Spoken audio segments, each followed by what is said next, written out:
about the surface landmarks of the prone cadaver. Prone cadaver, we're talking about the back, the head, the frontal region, the back of the lower leg. Okay. So, I'm going to tell you about the surface features here on the back. Okay. So, what you're seeing is the upper portion of the body. What you're seeing here is the occipital region. This we call is the occipital region, posterior portion of the head. Continues down here. This is the nape of the neck. We also call it as nuchal area. There's a thick yellow ligament. Mostly the ligaments are white ligament, made up of collagen. They're inelastic. But the yellow ligaments are elastic ligaments, and they're mainly two ligaments there in this body, which are elastic ligaments. One is this ligamentum nuchae. If you see a thin and skinny child, you will see a furrow there in the back of the neck, and that's this. Down below you have is the ligamentum nuchae. This one is actually more developed in terrestrial or the quadrupeds. Those animals like horse, cows, buffaloes, when they bend down their neck to eat the grass and then they elevate their head back. So it is more developed. Ligamentum nuchae is more developed in quadrupeds. Then there are ligamentum flavum as well. Ligamentum flavum are the bits of ligaments connecting two successive vertebrae in the posterior portion of the vertebral canal, connecting the lamellae, the two adjacent vertebrae. Those are also the yellow ligaments. Then you finding is the pinna on the two sides. Behind to the pinna, you find is a bony prominence. If you palpate there, this is called the mastoid, the mastoid process. This is a part of temporal bone. Okay. Then again, if you palpate deep on the back, when you find there will be angle of the mandible. The angle of the mandible. This angle of the mandible on the outer surface is actually covered by the parotid gland and the masseter muscle.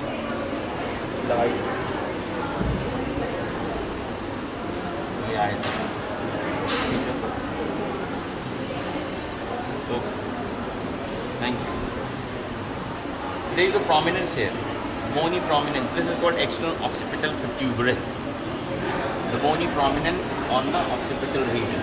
If you palpate down below, there will be ligamentum nuchae, I just told you, and deep down will be the cervical spine. When you keep palpating down, when you reach here somewhere, you find is a bony prominence. That is the most prominent point, the most prominent spine of the vertebral column, and that is C7. C7 is also called the vertebrae prominence. It is the most prominent spinous process of all the vertebrae. People generally develop a hump here. A pad of fat also sometimes develop here at the upper back. Then you start palpating down, you will find the thoracic spines. Thoracic spines you can palpate. Another way is like if you palpate the scapula, the triangular bone on the two sides, deep inside here you're finding is the scapula, right? And here also you're seeing is the scapula. Here, the middle part of the scapula. And you know that scapula on its dorsal surface, you all must have seen the scapula that has a spine on the dorsal surface. This also you can palpate easily. It's a spine of scapula. So the spine of scapula, where it reaches on the medial side, that is the transverse plane which crosses the third spinous process, the third thoracic spinous process. So the root of the spine at the medial border crosses transversely through the third thoracic spinous process. If you palpate the inferior angle, see this is the scapula, right? So this is the inferior angle of the scapula down here, and here also you find is the scapula, and it's this inferior angle here. So if you draw a straight line, actually this rests over the seventh rib or the seventh intercostal space. Obviously its position is nearly variable because scapula is mobile. It all depends in what position your limbs are and in what position you're lying down. But in an anatomical position, it is presumed that it is overlying the seventh rib or the seventh intercostal spaces. Generally it's the 7th intercostal space. And another way of palpating and assuring is you have to just palpate the rib cage. Right? So this is the rib cage. So one thing is when you reach the lowest rib, that will be the 12th rib. So palpating the 12th rib is actually making you reach to the lowest portion of the rib cage. If you can palpate the lowest margin here, this is the lowest end of the rib cage. So here you can palpate that this is the 12th thoracic vertebra. Right? This is the 12th rib down below. Actually, back of abdomen is very muscular. You don't have much stuffed muscles here in the front. You don't have even a bony protection in the front of abdomen. So back of abdomen is very muscular. It's very required to make you in an erect posture. Right? So this is really muscular, and this area I told you is called the loins. Right? Deep inside here will be the lower pole of the kidneys. So this spine here is the lumbar spine. This is the lumbar spine. And kidneys, they are placed here. It reaches here above on under surface of the 12th rib on both the sides, but on the left side it also reaches up to the 11th rib on the left side, because the left kidney is a little higher placed. Remember that? Okay, so this is the left side. So here the kidney is actually a little above.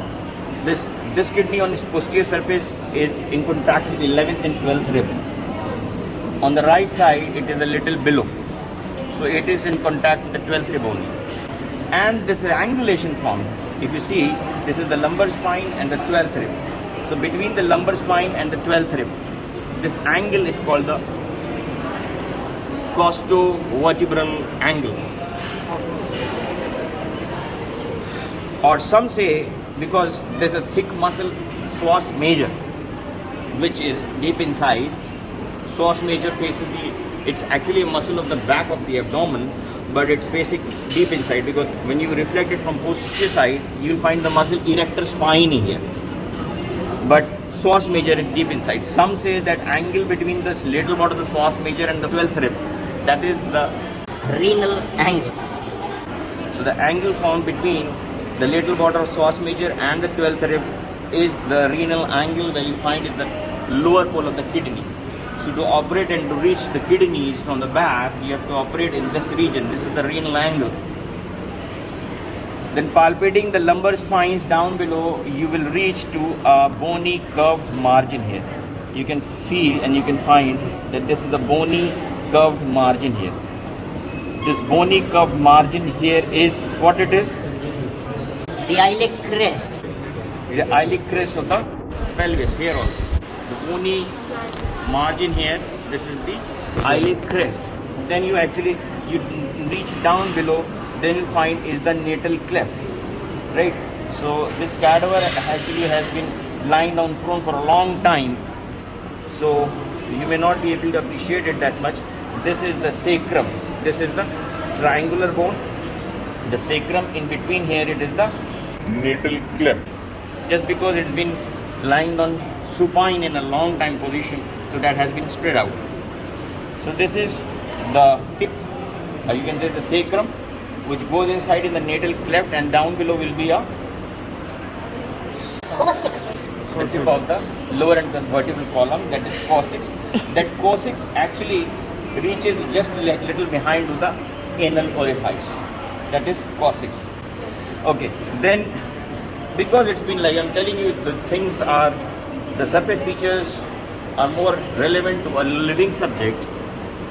So much of the surface features are not very clear here.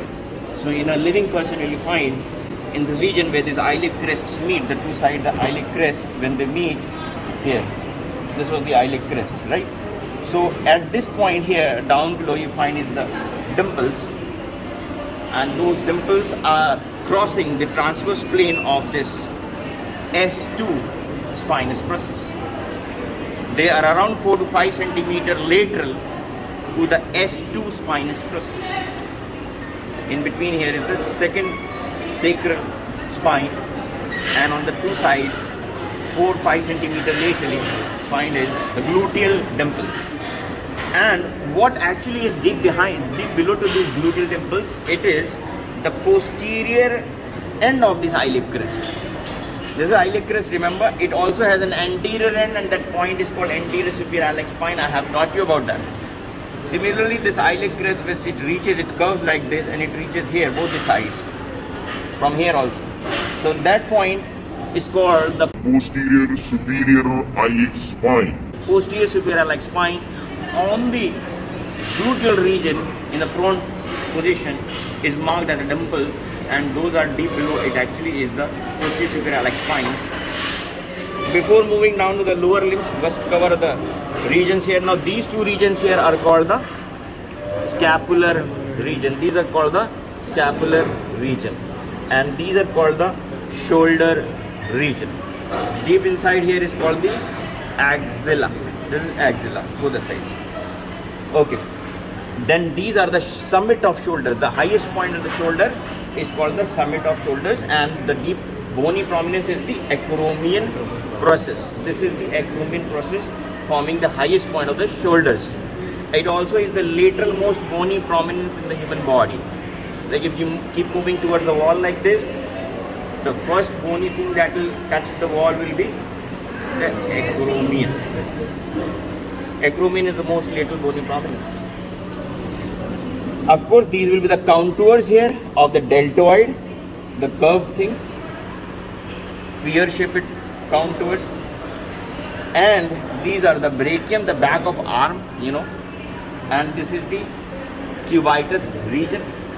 Posteriorly, there is a bony prominence here, and that is called the olecranon process. This is the olecranon process, both the sides, which is a part of which bone?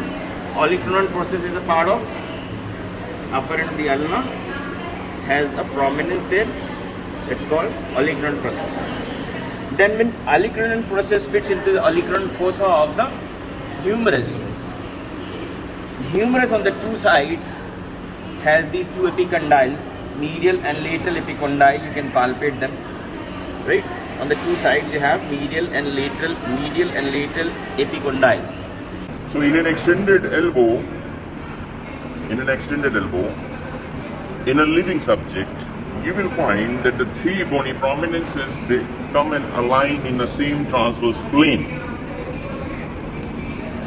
Medial epicondyle, lateral epicondyle, in between is the tip of olecranon. They are all in a horizontal transverse plane. But when you make this elbow at 90 degrees, the two lateral points, median and lateral epicondyles, they stay in the same position. But olecranon shifts down, it dips down. So now if you see, it's a triangle formed here. In a 90-degree position, it's a triangle formed here, right? So this triangle formed here is, okay? This triangle formed here is formed by the three bony prominences at the elbow or the cubitus region from behind, medial and lateral epicondyles on the two sides, and an olecranon. This olecranon keeps moving. The 2 points, medial and epicondyle, they are fixed. So when it extends, it is the olecranon is brought in the same alignment. But when it is flexed, it dips down. So it makes a triangle in a flexed elbow.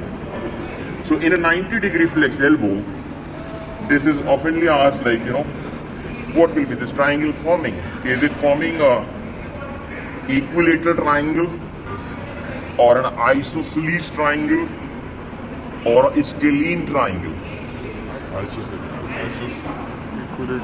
In books, you must have found it written, some authors have written it as isosceles triangle formed here. But actually, many people have worked upon thousands of cadavers, thousands of living subjects of different age groups, of different sex, the two sexes. So what have they found is that this triangle is neither equilateral nor isosceles. It is a scalene triangle. A scalene triangle, I hope you know. It is a triangle with all its three sides unequal. This is what is actually important. Why is it important? When you are reducing a fracture at somewhere near to this, maybe supracondylar fracture, or maybe fracture the upper and the ulna, maybe coronoid fracture, fracture of olecranon, right? All this might happen. So after reduction of a fracture, you have to make sure that your alignment works accordingly so that it becomes easy for flexion and extension after fracture fixation, right? So it's important. Okay, then what you're seeing is this is the prone position of the hand. In a prone position of the hand, what you find is the lateral bone, that's the radius. Medially aligned is the ulna, and when you reach to the wrist, you can palpate the bony prominences here as well. On the lower and the ulna, you find is a pointed thing that's called the styloid process of ulna, and on the lower and the radius down below, you find is a bony prominence, and that is called the styloid process of radius, right? So radius styloid process you can palpate is more on the palmar surface. Ulnar styloid process is more on the dorsal surface, right? And another thing is you find that these two styloid processes are not at the equidistance, they're not in the same transverse plane. Which styloid process is more distal, radial or ulnar styloid process? Radial styloid process is distal by around 1 centimeter. And that's why your hand remains in an adducted position like this, at ease. When you're standing at ease in an anatomical position, your hand actually is slightly ulnar deviated. You don't keep your hand all the time like this in a straight alignment with the forearm. This is not the anatomical position. If you keep your hand like this, it becomes tiring after some time. You're not at ease. Your ease comes when you relax your hand, and that comes to slightly an adducted hand. And the reason is your styloid process of radius is pushing the skeleton of hand a little more distal by around 1 centimeter. That makes your hand a slightly adducted hand in a relaxed position. Okay. Then the dorsum of hand, when you see the dorsum of hand, you can of course palpate the metacarpals. Have you noticed that this has a slight convexity? The dorsum of hand has a slight convexity, and the palmar surface of the hand is slightly concave. So that means these metacarpals, I'll tell you the difference between metacarpals and metatarsus. Now metacarpals, if you take a transverse section of a metacarpal at the mid shaft, they'll be slightly triangular in cut section. Metacarpals. Metatarsals, when you cut the metatarsals at the mid shaft, you will find that they are slightly elliptical in cut section, oval or elliptical in cut section. So your hand, these metacarpals at triangular shafts, having a dorsal surface and an anterior border. Means it has three surfaces: dorsal surface, anterolateral, anteromedial surface, right? So those are the shafts, and these shafts also have a slight concavity. These metacarpals, they have a slight concavity on the palmar surface, slight convexity on the dorsal surface. That's why your hand is slightly convex on it. That's why you're able to fill water like this. Drinking water under tap will make you filling water because there's a slight concavity here. Okay. Which is the longest metacarpal?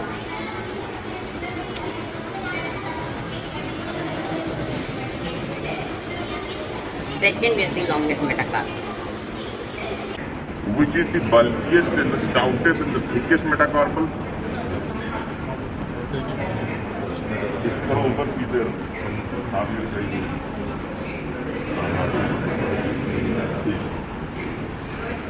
okay. First is the most stout, bulkiest metacarpal, the thickest, bulkiest metacarpal. Okay, then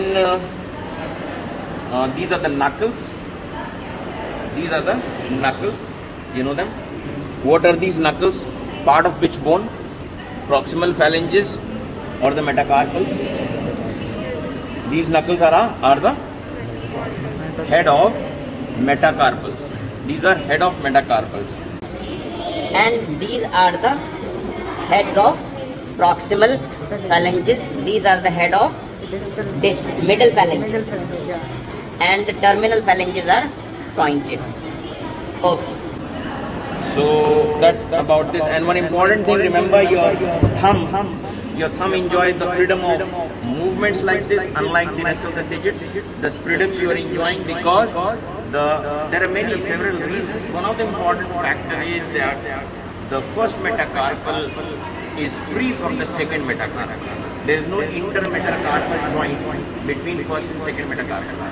Unlike the metatarsals, the first metatarsal is joined with the second metatarsal at the base. So in your foot, there is no movement, this freedom of movement you will not find in the foot. But here you are enjoying this freedom because first metacarpal is free from the second metacarpal. And this is an evolved feature of Homo sapiens sapiens. This feature you are not going to find in apes and chimpanzees. This freedom of thumb. And that's why if this restricts, your thumb goes back into the alignment with the rest of the digits, it's called an ape thumb deformity. So your hand is slightly deviated and it's twisted like this on the palmar surface with it around. You can say that the plane of movement of the thumb is at 90 degrees with the plane of the movement of the digits. This is adduction of digits, this is adduction of thumb.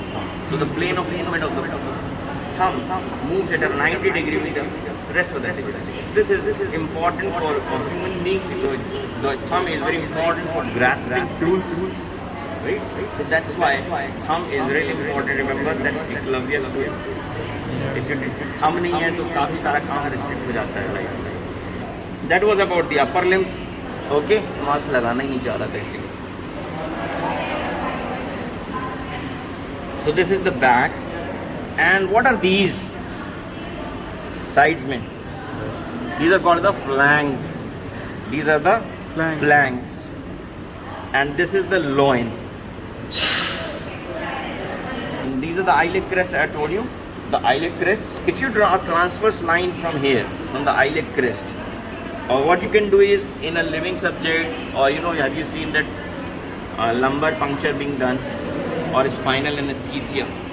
You just have to palpate the iliac crest, and with your thumbs here, palpating the iliac crest, you have to bring your thumb in the median plane like this. After this, so when you press it here, you find is the fourth lumbar spine.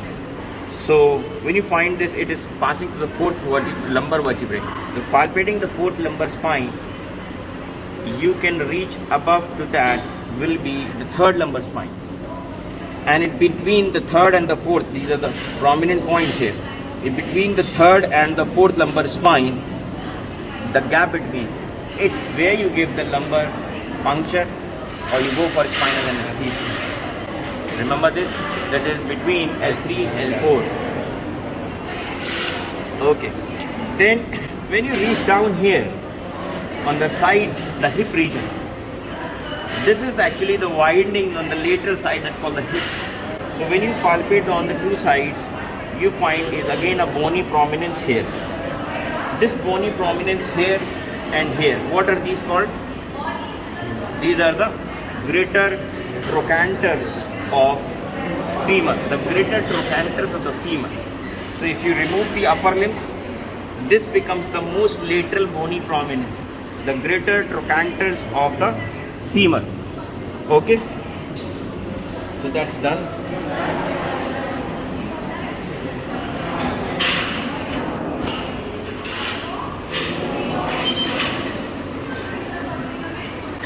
Now you're seeing is the lower limbs, the back.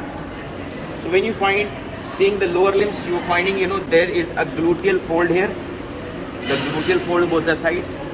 So on the back, below to the gluteal folds, this portion here is called the back of the thigh, also called as ham.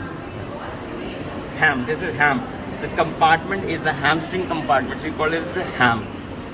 This is actually not having very much of muscle. There are string-shaped longitudinally running muscles, 4 muscles, but there is more of fat here, and the muscles of the front of thigh, they reach here into the back as well, because remember the bulkiest muscle of the thigh is vastus lateralis, so that also reaches here into the back. Then here you finding is a diamond-shaped fossa depression here, the diamond-shaped thing. which is having, this is the shape of the diamond shaped fossa, and that fossa is called the popliteal fossa. The depression on behind to the knee, this area is actually called the genu. Genu is literally meaning the bend. This is a bend, right? So we relate this with genu, and the region here is called the popliteal fossa. So this is a diamond shaped depression behind the knee joint, that's called popliteal fossa. Deep below, if you palpate in a semi-flexed knee, you can palpate is the pulsations of which artery? Popliteal artery. Popliteal artery is a continuation of which artery? Femoral artery, right? And still you palpate down here the knee joint like this.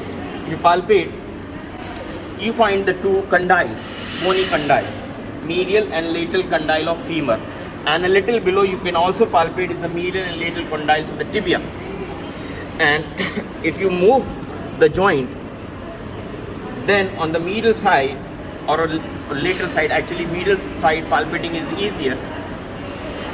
So because the condyles are bigger, both medial condyles of femur and medial condyle of tibia are bigger in size, and further the femur also is not vertically aligned. Femur is, how is femur resting over tibia?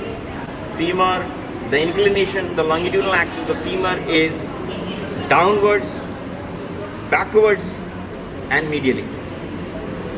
That is how femur is aligned. So that's why you can easily, when you flex it, you find is a gap between the medial condyle of tibia and femur, and that's a transverse crease of the knee joint. That's the transverse crease of the knee joint. Then laterally, this is the lateral thing. Laterally, below to the lateral condyle of tibia, you finding is this bony prominence. What is this bony prominence here? This thing. This is The head of fibula. here also. This is the head of fibula. Upper end, which is globular end of fibula. And then the back, the posterior compartment here, this in the living person is bulkier, having a good contour here, curvy contour, and that is the shanks. Those are called the shanks. They also called it as crest.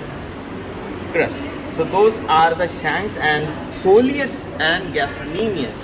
They're the superficial muscles here in the back of the leg. They help you in walking and running.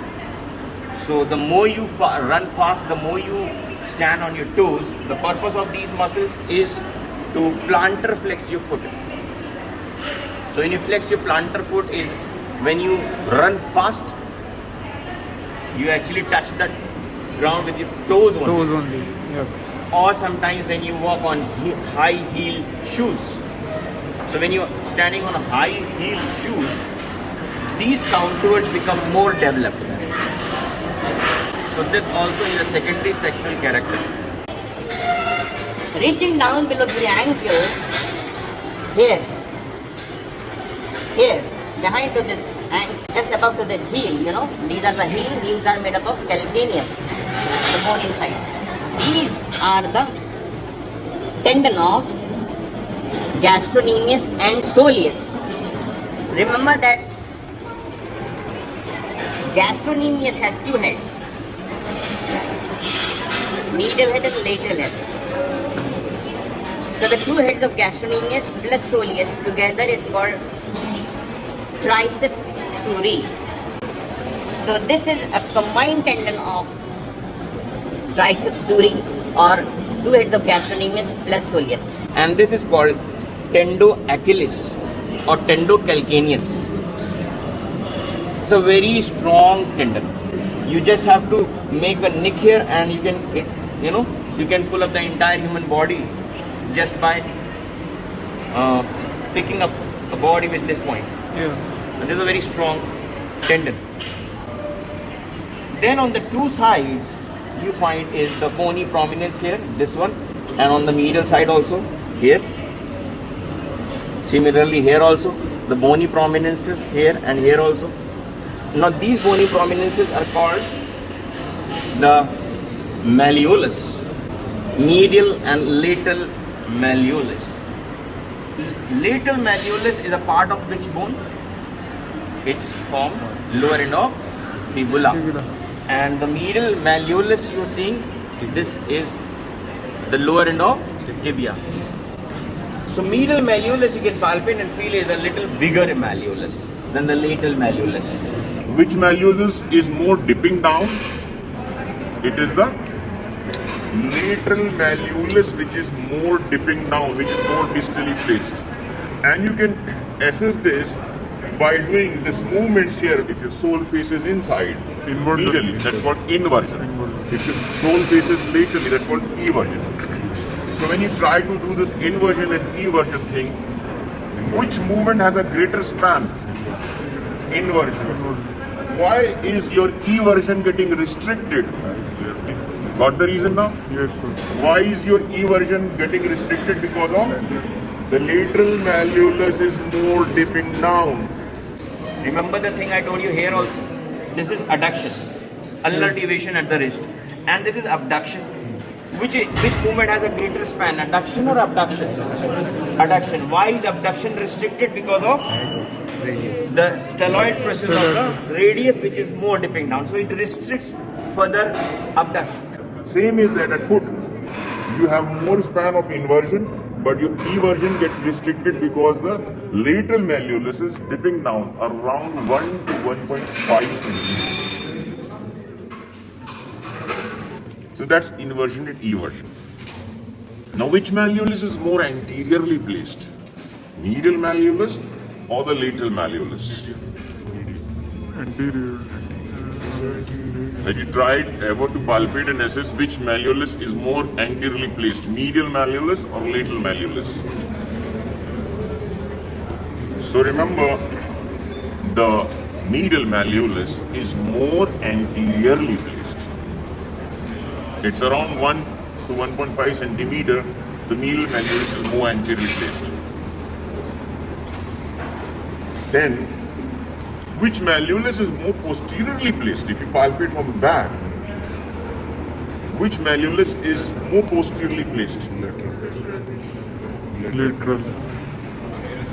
So remember that posteriorly, the two malleolus are in the same coronal plane. Posteriorly, the two malleolus are nearly in the same transverse plane, coronal plane. Transverse is when you try a section something against the vertical. So the better word is when you posteriorly the two malleolus are in the same coronal plane. Coronal is a vertical plane running transversely. Okay. Then reaching to the foot, here you finding is the sole. Now this is the sole. Now this sole has a shape of which protozoan? Euglena. And in fact that protozoan is getting the name from here. That is paramecium. Paramecium shaped hota hai. ठीक? Then this of course has an arching here. You can see this is having a concavity here. More, it's actually the entire thing is slightly concave, but it's more dipping here on the medial side.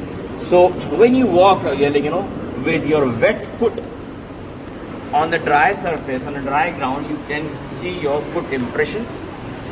So you will find that the foot doesn't rest completely on the ground. And if it's completely resting on the ground with a full impression, then it's called flat foot. Flat foot. So this is called a normal thing. But if it deepens inside, then it's called pes cavus. Making a cavity, more of cavity. Then pes means foot. Manus is hand. The pes cavus is when you have more of concavity on the sole. That is pes cavus.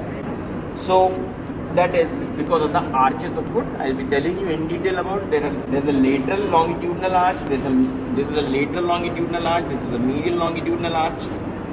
This is anterior transverse arch. You have also concavity transversely. So this is the anterior transverse arch at the level of the head of the metatarsals. And there is this posterior transverse arch made up by the tarsal bones, the distal tarsal bones. So there are 4 arches, 2 transverse arches, 2 longitudinal arches, and this is required for the spring effect to provide buoyancy when you jump. So your weight the recoil, right? Remember the Newton's third law? The amount of weight is also being shared back to your body when you're jumping. So that weight should not directly, reach to the higher territory, the brain. So to diffuse that amount of recoil, you need to have some shock absorbing mechanism. There are a lot of shock absorbing mechanisms. The curvature of the spine, the intervertebral ridge, the cerebrospinal fluids, and the synovium between these vertical joints. And one of them is the arch of the foot, of course. And you also have a spring ligament in the foot. So there are many other small little important features you need to know. Those are the shock absorbing mechanisms. So this is the lateral border of the foot, right? The lateral border of the foot is like from the head of the fifth metatarsal up till the heel. This is the lateral border of the foot. If you palpate it from the lateral border of the foot, at midpoint, can you see? At midpoint, you find is a bony prominence. You can palpate in yourself also easily when you palpate the lateral border of the foot. At midpoint, you will find is a bony prominence here. This bony prominence is the base of the fifth metatarsal. The styloid process of the fifth metatarsal. But when you palpate the medial border, you find it is not regular or a clear-cut border. It's ill-defined because of the concavity. Okay? Then this is a flexor crease between the metacarpophalangeal joints. And of course, the toes may be small, but they do have those proximal, middle and distal phalanges in each of the toes except the first. In the first, of course, you will be having only 2 phalanges, and that's called the hallux. This is called the hallux, the greater toe. It is only 2 phalanges. Rest of them, they have 3 phalanges. Total 14 phalanges you have. Yeah, here on the medial border, can you see? I mean, you will not be able to see it. Did I explain? Huh? Okay. So when you palpate the medial malleolus, I'm just telling you for your theoretical purpose, these features are actually better observed in a living person. So when you see the medial malleolus and you palpate a little below to the medial malleolus, there is again a bony prominence. This is a medial malleolus, and there you're finding is again a bony prominence. And this you can appreciate by doing this inversion and eversion movement by placing your finger here between the lower end of medial malleolus and this bony projection. So this bony projection here is called sustentaculum teli. Just below to the medial malleolus, this bony prominence is sustentaculum teli. Now this sustentaculum teli is a part of which bone? It is a part of calcaneum, remember. Sustentaculum teli is a shelf-like projection from